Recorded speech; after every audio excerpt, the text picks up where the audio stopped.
Welcome back. I'm Sunny Hostin. And I'm Joey Jackson. You know, major social media campaigns and thousands protesting, Sunny, across the country after the choking death of Eric Garner and the shooting death of Michael Brown. But the big question always is, what will become of this growing movement? Is it just something today? Will it fade away? What will be the political, the legal implications to communities? And you know what, Sunny? That really is the issue, right? I mean, there are protesters here, and they're making a difference. Yeah. They're international, they're domestic, they're all over. But what's going to happen tomorrow? You know, I'm convinced, Joey, that this is a seminal moment in our history. I'm convinced this isn't going anywhere. That what we're seeing is sort of what we saw in the Arab Spring, right? We're seeing the millennials. We're seeing a lot of young people, even without a true leader like an MLK, just banding together, joining the protest. We're seeing peaceful protests, and we're seeing it not only just in New York or Missouri. Everywhere. Everywhere. Yeah. And so while it's in its infancy, I don't think it's going anywhere. In fact, some people were telling me when it gets cold outside, it's going away. Well, it's pretty cold in New York right and now. They're out and there. They're outside. It's really they're cold laying in D.C. out there.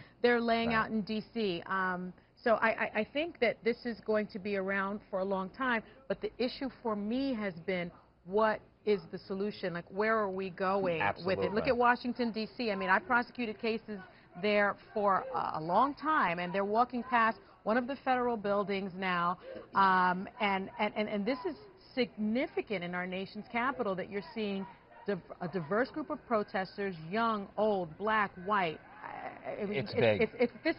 It's huge. Absolutely. And you know what? We have Robert Morris Jr. He's a senior fellow. Robert, can you weigh in on that? I mean, we know that a lot of people are out there, and we've been talking about the diversity of the crowd. We've been talking about how it resonates across the country. Is this something for today, or might we look at tomorrow and still see this impact that'll be widely felt? Right. What say you?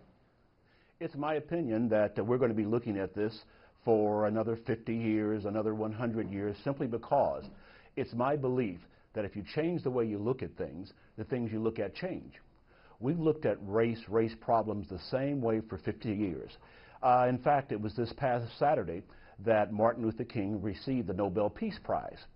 In his comments, he voiced some concern about the future of African Americans and the changes that would actually be sustainable.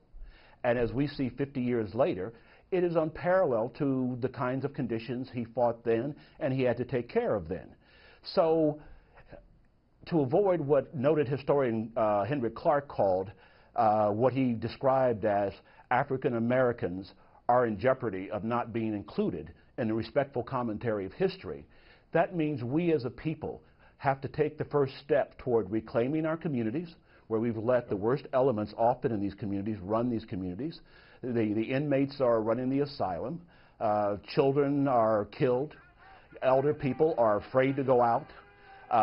And they are killing one another, our young men.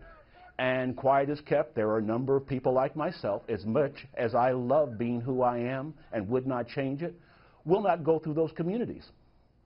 So with that having been said, I'm focused on long-term solutions and not more protests, even though they do play a part. I'm looking at what are the sustainable changes we can put in place. What can assure us of being in the respectful commentary of history?